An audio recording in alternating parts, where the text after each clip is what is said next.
My coworker stole my idea, got promoted, and thought he'd won. I stayed quiet and destroyed his career without saying a word. I met Tyler during my second week at the firm. He was charismatic, sharp-tongued, always had some half-baked story about dating his therapist or surviving on energy drinks in spite. Everyone loved him. We clicked instantly, same taste in music, same dark humor, same resentment toward corporate nonsense. Over time, we became each other's safety net in that cubicle jungle. When upper management started pushing insane deadlines, we ranted together. When someone got fired for some political reason, we vented over tacos. He called me his ride or die in front of the whole team, said I was the only reason he stayed sane in this hellhole. And I believed him. I backed him up when he missed deadlines. I covered his ass when he came in hungover. Hell, I even let him borrow money once when he said his card was frozen, never saw it again, but whatever. Then came the promotion. Our team led Sarah stepped down. Everyone knew I was next. Even Tyler told me, "It's your time, bro. You deserve this." And then, I didn't get it. Some guy from another department was brought in. Out of nowhere. No warning. No internal interviews. I was confused, sure, but I let it go. Office politics. Maybe I wasn't as visible as I thought. But what hit me harder was how distant Tyler became. The guy who used to send me memes mid-meeting suddenly wasn't replying. He started going to lunch with our new team lead, laughing in meetings with people he used to roast. I tried brushing it off. Maybe he was just being smart, adapting. Then, 3 weeks after the new guy took over, I got called into HR war. Someone had filed a complaint against me for aggressive language and creating a hostile work environment. I stared at the paper like it was a joke. The quotes were vaguely familiar. Half were things I did say, but not the way they were written. Not with that tone. They mentioned Slack messages, private ones I'd sent to Tyler. I didn't get fired, but I got formally warned, reassigned to a less visible project, and basically sidelined. And that's when it hit me. Tyler sold me out. Worse, he'd been planning it. And suddenly, every moment, every private joke, every time he asked me to send him that message I wrote so well so he could quote it to the team, all of it looked different. He set me up. And I realized if he wanted this war, he'd get one. But it wasn't gonna be loud. It was gonna be slow, quiet, unforgiving. First rule of revenge in the workplace: you don't act mad. You stay calm. You nod. You smile. You blend. You play the long game. So that's what I did. Tyler thought I'd crumble, thought I'd leave, sulk, or spiral, but I showed up every day like nothing happened. I asked him if he wanted coffee like I used to. Pretended I didn't notice how he avoided eye contact. It drove him nuts. You could see it in the way he got louder in meetings, like he needed to prove something. Started name-dropping execs he barely knew. Started dressing sharper. Started laughing just a little too hard at the team lead's dumb jokes. But me? I was studying. I started tracking every pattern. Who he talked to, when he arrived, what he did when no one was watching. I knew where he got his info, who he flattered, and who he shat on privately. Then, I made a new habit. I'd stay late, real late. I knew he never logged out of his Google account. He was sloppy, always leaving tabs open, especially when he used the shared conference room. One night, I walked in and the laptop was still on.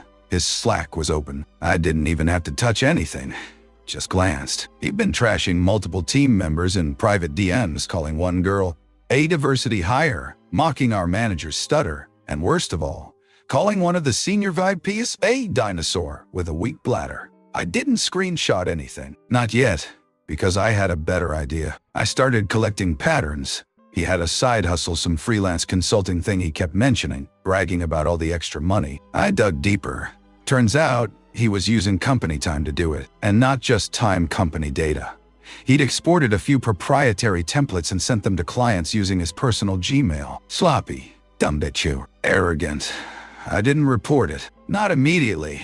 Instead, I made a burner email, something untraceable, and I used it to pretend to be a disgruntled former client. Sent an anonymous tip to our compliance team, saying someone was leaking internal assets for freelance gain. Then I waited. 2 weeks later, there was an internal audit. Quiet. Nobody knew what was going on. But I did. Tyler started sweating. He came in late, left early, barely spoke. One day I found him pacing in the hallway, biting his nails. Then the company laid off 3 people from another team, and I could see the fear in his face. He thought it was coming for him, but they didn't fire him. They promoted him. I'll admit I almost lost it. Apparently, the audit cleared everyone, and the execs had seen him as this hungry, rising talent. The same execs had mocked, the same ones he manipulated. But that promotion? It was his peak and the start of his free fall. Tyler's new role gave him more power, more visibility, which meant more opportunities and more rope to hang himself. He was now overseeing cross-team communication, budgeting allocations, and vendor coordination, all things he had no real experience in. But he had charm, and the execs were eating it up at first. Then came the screw-ups. The budget spreadsheet, he copied data from an outdated version and overestimated client retention by 30%. The vendor contracts, he missed a renewal deadline and caused a project delay worth $15 in penalties. He started blaming interns, junior staff, even the printer. I kept a folder of everything, but I still didn't report him, because what happened next was even better. One of the newer hires, Erin, was sharp, quiet, but observant. She pulled me aside one day and asked, "Hey, does Tyler seem off to you?" I said. She sighed. "He's been taking credit for my work, like word for word, in meetings." I didn't say much, just listened. Encouraged her to document everything. Within 2 weeks, she had her own little file. Emails, Slack threads, time-stamped task updates. And then she did something I didn't expect. She went to HR. Tyler got a warning. Not public, but serious. He came to my desk that afternoon, eyes darting. "You hear about RR?" he asked, trying to sound casual. "Yeah, rough," I said, sipping coffee. "What happened?" He shrugged. "Probably some intern trying to make a name for herself." And in that moment, I realized something. Tyler didn't suspect me. Not even a little. He thought I was dumb. He thought I was still his loyal sidekick, his fallback buddy, the guy who'd never bite back. So I smiled. "Yeah," I said. "Interns, man. Gotta watch your back." Then I went home and started writing an anonymous letter. Not an email, not a tip, a physical letter. It was addressed to the board. It included a summary of Tyler's freelance gigs, screenshots of his Slack messages, the offensive ones, and details of every budget screw-up had made tied to client complaints that were already logged in our CRM. I sent it through a third-party mailer. No fingerprints, no trace. Then I waited. 3 weeks passed. Nothing. Then, one morning, Tyler didn't show up to the team meeting, or the one after that. I got a Slack from Erin. Tyler just got escorted out. I played dumb. "Wait, what?" Then I walked to the break room and got myself a donut. The email came later that day. Effective immediately. Tyler is no longer with the company. Please direct all future communications regarding his projects to name redacted. No explanation. No farewell. Just silence. And you'd think that would be the end. But nope. It got better. A week after Tyler vanished from the office, someone posted on LinkedIn, "Sad to see such a talented leader go. You'll bounce back stronger." Comments poured in. Some shallow support, a few question marks, but one caught my eye. "Things catch up to you eventually." No name, no photo, just an anonymous-looking profile. But I knew someone else had seen through the act too. Then came the rumor mill. Apparently, the board didn't just fire Tyler, they blacklisted him from their entire partner network. That freelance side gig? One of his clients turned out to be a vendor affiliated with our parent company. Legal got involved. NDS flew. But me? I kept quiet. Head down. Did my work. 3 weeks later, I got a calendar invite from our director. No context. Just, "Let's chat." My gut twisted. Had they found out I was behind it? Was I next? I walked in prepared for anything.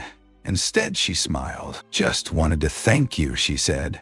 "You've been solid through all this. Quiet. Focused." I blinked. Then she added, "We are moving you to Project Lead. It's overdue." Just like that, I was back higher than before. Better team. Real authority. My name on major presentations. And Tyler? Well, I never contacted him. But a month later, I got a DM on Instagram from a burner account. "Enjoy the throne. Just remember I made you." I didn't reply. He had no idea how true that statement was, just not in the way he meant. But here's the kicker. Months later, I was speaking at a local tech conference. Small crowd, casual event. During the break, I was chatting with some people near the back. Then I saw him, Tyler, behind a folding table, wearing a name badge with a fake consulting title. He looked older, tired, same charming grin, but the spark was gone. He noticed me.